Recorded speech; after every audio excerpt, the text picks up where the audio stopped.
Selamat pagi anak-anak. Bagaimana hari ini? Apa kalian semua sehat? Oke, baik.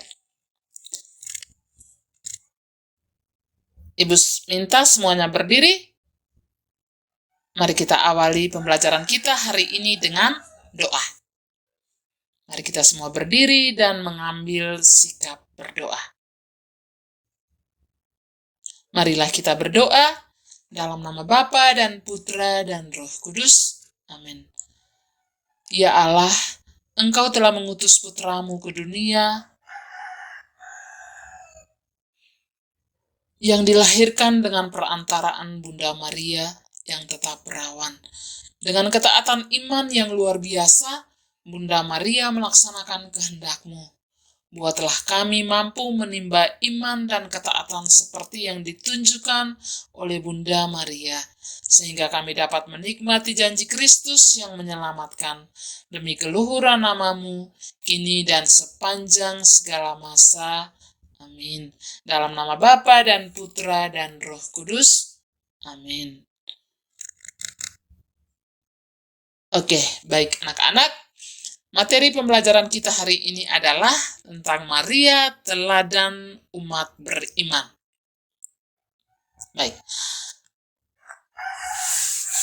Pada awal mula, Allah telah menawarkan karya keselamatan kepada manusia. Tawaran keselamatan ini menuntut untuk menanggapinya dengan iman. Dalam menanggapi warta karya keselamatan Allah, maka kita harus mau meneladani Santa Perawan Maria yang telah bersedia menanggapi kehendak Allah dengan penuh ketaatan iman yang sempurna. Maka perlulah kita memahami bahwa peranan Maria dalam sejarah keselamatan.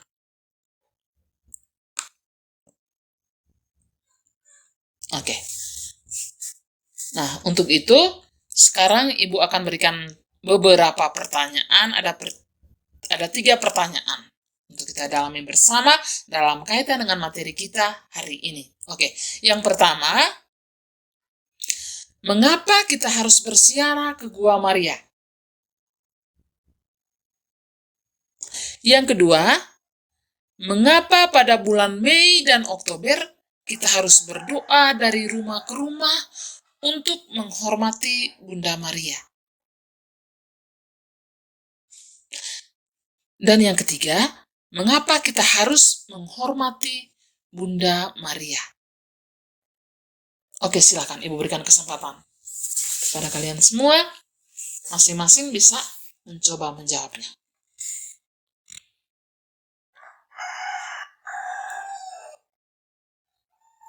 Oke, baik anak-anak. Tujuan pembelajaran kita hari ini adalah yang pertama, menjelaskan kedudukan Maria dalam sejarah keselamatan. Yang kedua, kita dapat menjelaskan peran Maria dalam hidup dan karya Yesus. Yang ketiga, kita dapat menjelaskan keteladanan Maria sebagaimana terungkap dalam Injil Lukas yang kita akan dalami sebentar, bab 1 ayat 26-38, begitu juga dari Injil Matius bab 12 ayat 46-50. Yang keempat, menjelaskan alasan gereja menghormati Bunda Maria. Yang kelima, menuliskan 4 bentuk penghormatan kepada Bunda Maria. Yang keenam, menuliskan 2 bentuk perwujudan keteladanan Maria dalam kehidupan sehari-hari. Oke. Nah, sekarang Ibu minta semua coba perhatikan gambar di depan. Gambar apa yang di depan? Ini gambar apa kira-kira, gambar siapa ini? Iya, baik. Ini adalah gambar Bunda Maria, gambar perawan Maria. Nah, terlihat jelas kan? Ini gambar Bunda Maria, gambar yang pertama juga Bunda Maria, begitu juga gambar yang kedua. Oke, baik. Berdasarkan gambar tadi, gambar yang kalian lihat, kira-kira apa yang menarik dari gambar tersebut? Dengan melihat dan menatapi gambar tersebut, gambar Bunda Maria tadi, kira-kira apa yang menarik dari gambar tersebut? Nah, mengapa kita harus menghormati Bunda Maria? Bagaimana caranya kita menghormati Bunda Maria. Terus itu kapan kita laksanakan? Nah, teladan apa yang dapat kita peroleh dari sikap Bunda Maria dalam hal ketaatan iman? Teladan apa yang kita peroleh dari sikap Bunda Maria soal ketaatan iman? Oke, silakan anak-anak, Ibu berikan kesempatan untuk menanggapi pertanyaan Ibu. Oke, silakan.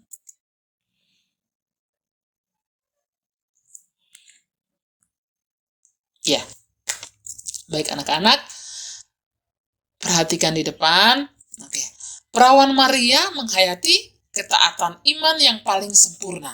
Oke, dengan sepenuh hati yang tidak terhambat oleh dosa manapun, ia memeluk kehendak Allah yang menyelamatkan dan membaktikan diri seutuhnya sebagai hamba Tuhan kepada pribadi serta karya putranya untuk dibawa dia dan beserta dia berkat rahmat Allah yang Maha Kuasa mengabdikan diri kepada misteri penebusan. Maria tidak secara pasif belaka digunakan oleh Allah, melainkan bekerja sama dengan penyelamatan umat manusia dengan iman serta kepatuhannya yang bebas. Ketaatan iman yang sempurna yang ditunjukkan oleh Sang Perawan Maria harus menjadi pedoman bagi kita dalam beriman. Dalam hidup sehari-hari, kita harus memandang setiap peristiwa hidup sebagai bagian dari rencana dan karya Allah yang senantiasa berkehendak menyelamatkan semua orang, disertai dengan sikap penyerahan diri secara total kepada kehendak Allah. Nah, dari hari ke hari, hidup kita harus semakin berpadan atau sepadan dengan kehendak Allah sendiri. Oke, nah bagaimana kedudukan Maria dalam sejarah keselamatan? Ya, Allah telah menawarkan karya keselamatan kepada manusia. Tawaran keselamatan ini menuntut untuk ditanggapi dengan iman. Nah, dalam menanggapi warta karya keselamatan Allah, maka kita harus mau meneladani Santa Perawan Maria yang telah bersedia menanggapi kehendak Allah dengan penuh ketaatan iman yang sempurna. Untuk itu, kita perlu memahami peranan Maria dalam sejarah keselamatan. Iya.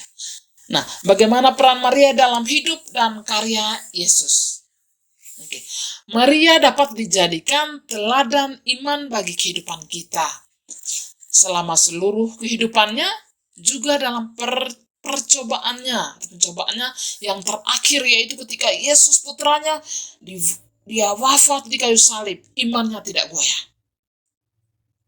Maria tidak pernah melepaskan imannya bahwa sabda Allah akan terpenuhi.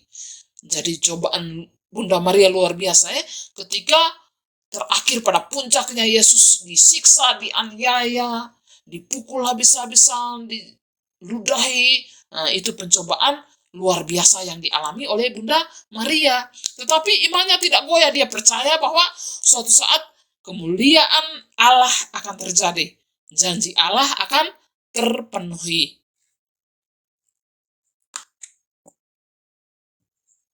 Oke.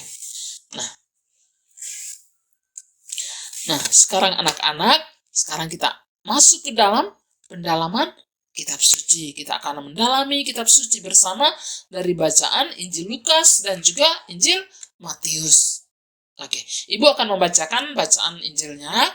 Kalian sendiri bisa membaca, melihat langsung di depan, atau bisa juga mendengar. Oke, dalam bulan ke-6, Allah menyuruh malaikat Gabriel pergi ke sebuah kota di Galilea bernama Nazaret, kepada seorang perawan yang bertunangan dengan seorang bernama Yusuf dari keluarga Daud. Nama perawan itu Maria. Ketika malaikat itu masuk ke rumah Maria, ia berkata, "Salam, hai engkau yang dikaruniai, Tuhan menyertai engkau." Maria terkejut mendengar perkataan itu, lalu bertanya di dalam hatinya, "Apakah arti salam itu?" Kata malaikat itu kepadanya, "Jangan takut, hai Maria, sebab engkau beroleh kasih karunia di hadapan Allah. Sesungguhnya engkau akan mengandung dan akan melahirkan seorang anak laki-laki, dan hendaklah engkau menamai dia Yesus. Ia akan menjadi besar dan akan disebut anak Allah yang Maha Tinggi. Dan Tuhan Allah akan mengaruniakan kepadanya takhta Daud, bapa leluhurnya, dan ia akan menjadi raja atas kaum keturunan Yakub sampai selama-lamanya, dan kerajaannya tidak akan berkesudahan. Kata Maria kepada malaikat itu, "Bagaimana hal itu mungkin terjadi? Karena aku belum bersuami." Jawab malaikat itu kepadanya, "Roh Kudus akan turun atasmu, dan kuasa Allah yang Maha Tinggi akan menaungi engkau. Sebab itu anak yang akan kau lahirkan itu akan disebut kudus, anak Allah. Dan sesungguhnya Elisabet, sanakmu itu, ia pun sedang mengandung seorang anak laki-laki pada hari tuanya, dan inilah bulan yang ke-6 bagi dia, yang disebut mandul itu. Sebab bagi Allah tidak ada yang mustahil." Kata Maria, "Sesungguhnya aku ini adalah hamba Tuhan, jadilah padaku menurut perkataanmu itu." Lalu malaikat itu meninggalkan dia. Oke. Baik anak-anak, setelah kita mendalami, menghayati, mendengar, membaca kedua bacaan Injil tadi, maka Ibu akan berikan beberapa pertanyaan untuk kita dalami bersama. Yang pertama, apa inti warta malaikat Gabriel yang disampaikan kepada Maria? Apa inti warta malaikat Gabriel yang disampaikan kepada Maria? Yang kedua, bagaimana tanggapan Maria terhadap warta malaikat Gabriel? Yang ketiga, resiko apa yang dihadapi Maria dalam menanggapi warta malaikat tersebut? Yang keempat, apa peran Maria dalam sejarah karya keselamatan Allah bagi manusia? Dan yang terakhir, teladan apa yang dapat kalian ambil dari sikap Maria tersebut? Oke. Ibu berikan kesempatan bersama teman duduk berdiskusi bersama soal kelima pertanyaan ini. Yang barusan tadi Ibu sudah jelaskan, Ibu sudah sampaikan, atau bisa lihat langsung di depan soal pertanyaan tadi. Berdiskusi bersama teman duduk kalian masing-masing. Ibu berikan kesempatan, silakan. Ada yang sudah selesai, silakan langsung bisa angkat tangan dan menjawab. Oke, Ibu berikan kesempatan.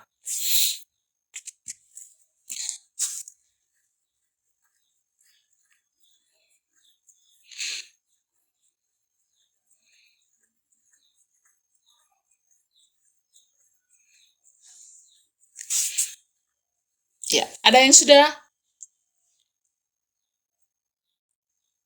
Oke, silakan.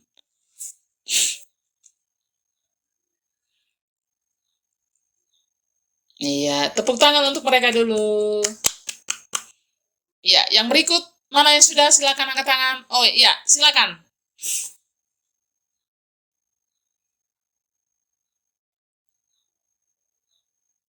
Oke, mantap. Tepuk tangan untuk mereka dulu.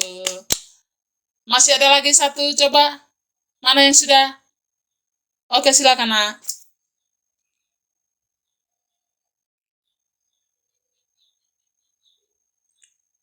Oke, mantap. Tepuk tangan untuk mereka dulu. Iya. Anak-anak, perawan Maria menghayati ketaatan iman yang paling sempurna. Oleh karena ia percaya bahwa bagi Allah tidak ada yang mustahil, maka ia menerima pemberitahuan dan janji yang disampaikan oleh malaikat dengan penuh iman dan memberikan persetujuannya. "Lihatlah, aku ini hamba Tuhan, jadilah padaku menurut perkataanmu." Dengan sepenuh hati yang tidak terhambat oleh dosa manapun, Ia memeluk kehendak Allah yang menyelamatkan dan membaktikan diri seutuhnya sebagai hamba Tuhan kepada pribadi serta karya putranya untuk dibawa dia dan beserta dia serta mengabdikan diri kepada misteri penebusan berkat rahmat Allah yang Maha Kuasa. Maria tidak secara pasif belaka digunakan oleh Allah, tetapi melainkan bekerja sama dengan penyelamatan umat manusia dengan iman serta kepatuhannya yang bebas.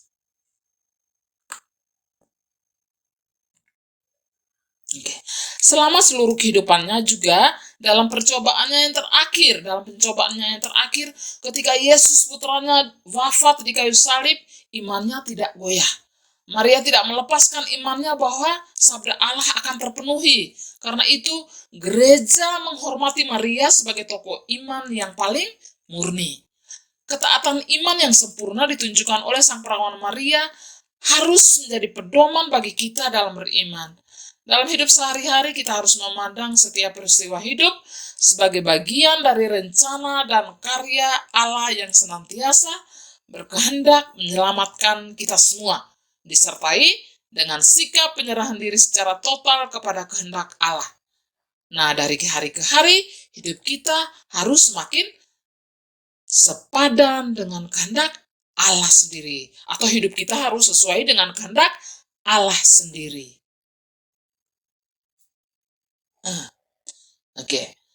Selain itu juga, gereja menghormati Bunda Maria. Karena apa? Selama seluruh kehidupannya, dalam percobaannya yang terakhir, ketika Yesus putranya wafat di kayu salib, imannya tidak goyah. Maria tidak melepaskan imannya bahwa sabda Allah itu akan terpenuhi. Nah, dengan ketaatan iman seperti inilah, maka gereja apa? Gereja menghormati Bunda Maria. Karena itu tadi alasannya. Imannya tidak goyah, dia tetap kuat, dia tetap tegar, dia tetap sabar. Dan dia percaya bahwa kemuliaan Allah akan terjadi. Allah itu akan menjanjikan, memenuhi janjinya. Allah itu akan menjanjikan keselamatan bagi putranya. Dan janjinya Allah itu nyata, dan kita percaya sampai sekarang. Nah, bagaimana bentuk penghormatan kita kepada Bunda Maria? Bagaimana caranya? Apa yang harus kita lakukan? Cara-caranya seperti apa? Nah, yang pertama, ziarah ke Gua Maria. Yang kedua, mengikuti Legio Maria. Yang ketiga, doa Rosario. Yang keempat, novena 3 kali Salam Maria. Nah, itu kebiasaan-kebiasaan atau cara-cara kita untuk menghormati Bunda Maria. Oleh karena itu, pada bulan Mei ataupun bulan Oktober, kalau bulan Mei maka bulan Maria, bulan Oktober bulan Rosario. Itu cara kita berdoa untuk menghormati Bunda Maria.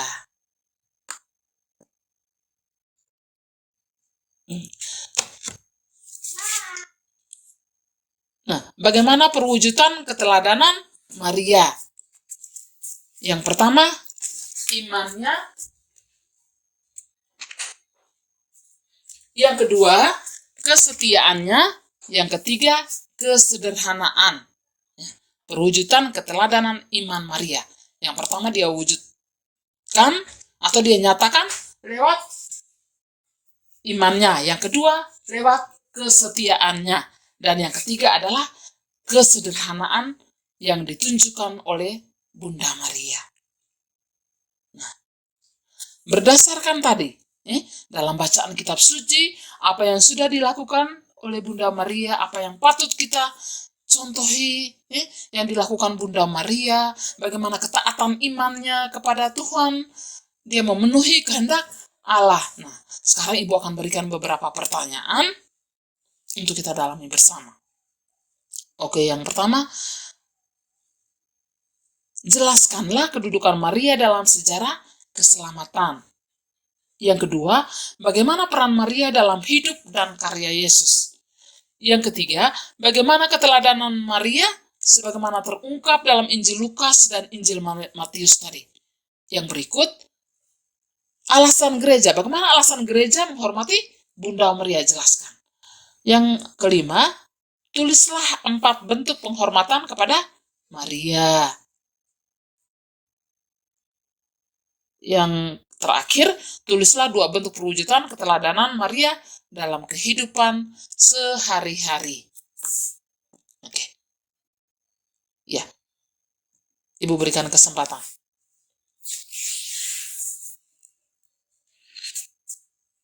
Pada kalian untuk mencoba menjawab pertanyaan.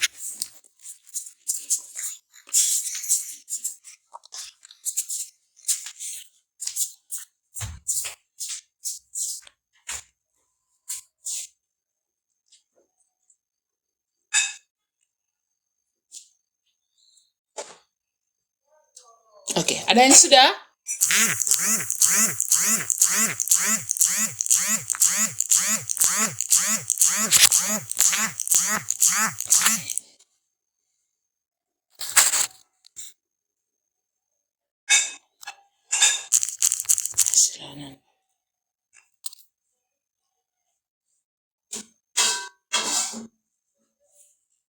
Ya, oke, silakan.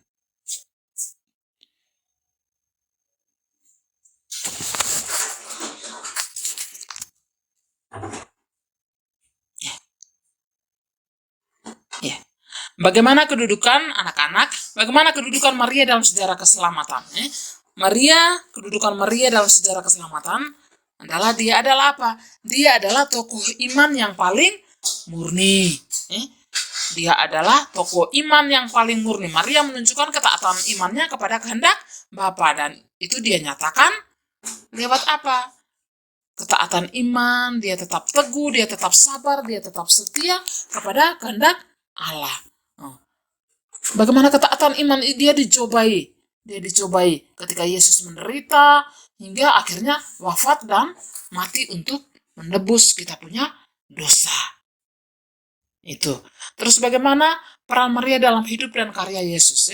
Maria dengan setia menemani Yesus dari kecil hingga besar. Dia tetap setia, dia tetap mengajari Yesus bagaimana hidup peduli dengan orang lain, bagaimana dia mengajari Yesus bagaimana mengajarkan kepada Yesus untuk peduli kepada orang lain, peduli terhadap penderitaan orang lain. Dia tetap setia membimbing hingga mendampingi Yesus hingga pada puncak Golgota. Nah, itu tentang ketaatan iman, bagaimana Maria itu dia tetap teguh, menunjukkan ketaatan imannya kepada kehendak Bapa.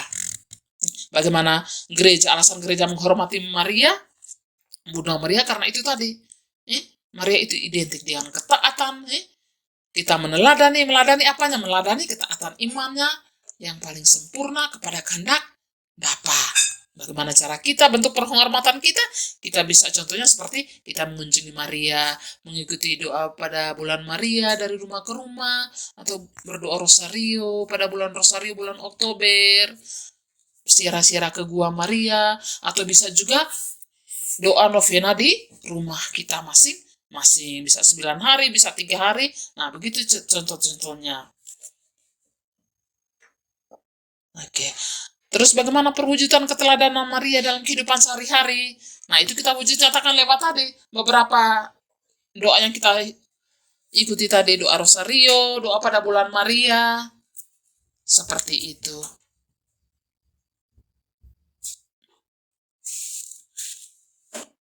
Oke. Nah, dengan mendalami bacaan kitab suci tadi, maka sekarang Ibu akan memberikan tugas untuk dalam kaitan dengan materi kita hari ini, yakni Maria teladan umat beriman.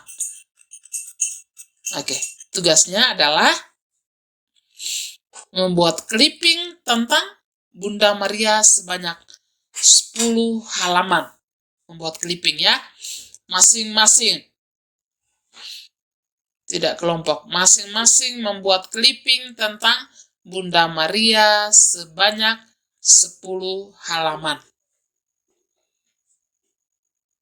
Nah, bagaimana langkah-langkahnya? Nanti sebentar Ibu akan bagikan. Bentuk langkah-langkahnya untuk kalian kerjakan clipping tentang Bunda Maria.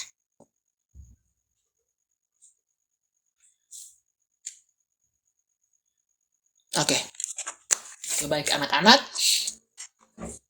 sekarang Ibu minta semua untuk duduk dengan rileks. Mari kita memejamkan mata dan melakukan refleksi.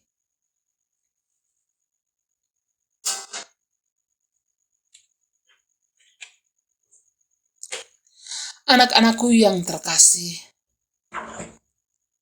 lihatlah, aku ini hamba Tuhan, jadilah padaku menurut perkataanmu. Kata-kata Bunda Maria ini menunjukkan ketaatan iman yang sempurna.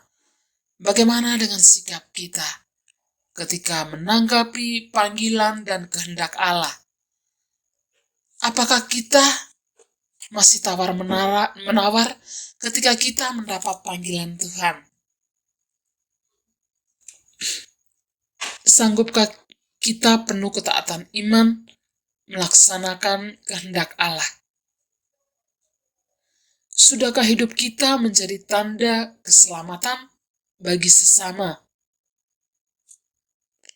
Dengan selalu berbuat baik, berbelas kasih pada yang berkekurangan, mau memberi penghiburan pada yang kesusahan, membantu teman yang kesulitan belajar misalnya. Mari kita hening sejenak. Kita refleksikan semua itu di dalam hati kita masing-masing.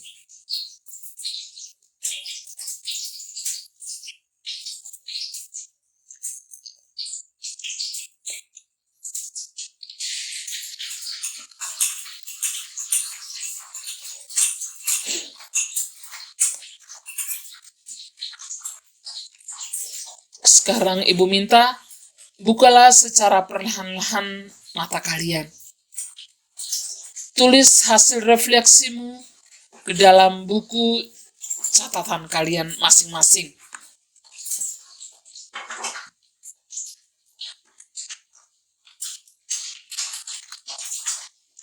Ibu berikan kesempatan. Tulis hasil refleksi kalian ke dalam buku catatan kalian masing-masing.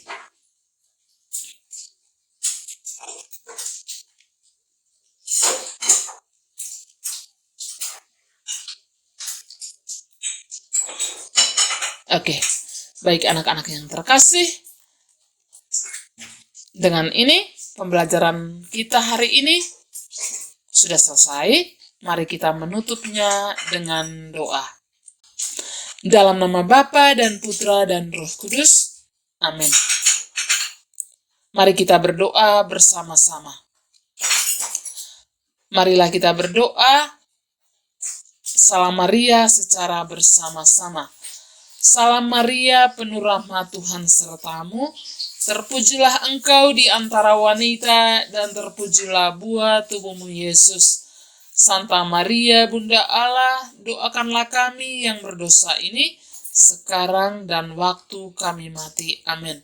Terpujilah nama Yesus, Bunda Maria, dan Santo Yusuf, sekarang dan selama-lamanya. Amin. Dalam nama Bapa dan Putra dan Roh Kudus. Amin. Oke, baik anak-anak, dengan ini pertemuan kita hari ini telah selesai. Sampai jumpa di minggu depan. Semua jaga kesehatan. Selamat pagi dan terima kasih untuk semua.